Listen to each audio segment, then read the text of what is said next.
Jadi teman nanti Nisa lah. Pergilah teman dia. Ambil baju kat bawah. Oh, Nisa pun lari ke? Tak. Adik tak? Masuk. Siapa? Oh, Barang-barang Apa ya? siksa barang-barang Christmas siksa mana tak? barang Apa? hidup barang. Adik suka kamu ya, adik? Ya, Adik sok kamu adik. Begitu. Satu. mami dulu. Adik ada dua adik lagi. Yang aku punya tu. Adik makan kamu ya? Dia suka? Baguslah adik.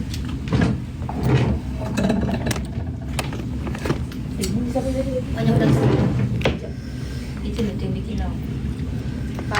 Adiklah kami. Kalau jam Dia nak pergi masuk bekas dia lah. Nisa tak rasa lagi yang ni. Belum, sekejap lagi. Nak ambil barang sekejap. Saya rasa sedap. Tapi kenapa tak makan dengan sup dia? Minta tadi pun sup kosong. Ke nak tambah lagi nak berikan orang aus. Iya ke? Kat mana? Tak tahu. Oh, barang. ke bawah. Eh, babe, kenapa you tak makan dengan sup kosong? Tonton lagi. I tak pernah tahu. Kau nak sup dia sup aku ni? Ha, tu. Okey. Ataupun you nak sup Tapi dia dah campur air Sup ais tak? Sup ais tak? Kalau sup akak. Sudah sangat pedas.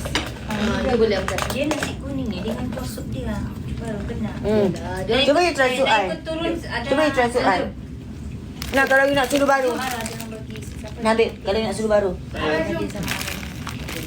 Ada. Jom sayang ada Ada punya.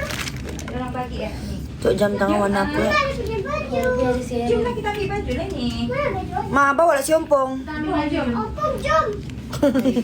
Bukan namanya si empung. Aaron, badan sembut kau jadi si empung. Iya, memang gigitnya kan tak ada. Hai. Adik. Adik apa? Dah.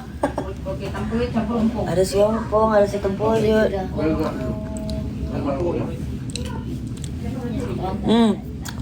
Korang nak datang?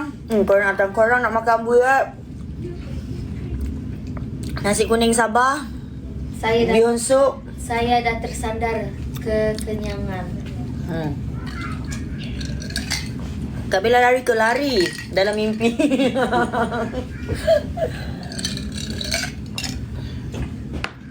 Niat ada.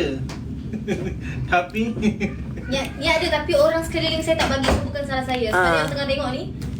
Kak Kak Bella salahkan saya sebab saya nak lari. niat dia ada tak? Masalahnya kita semua concern. Kak Bella belum rest lagi sebenarnya daripada semalam.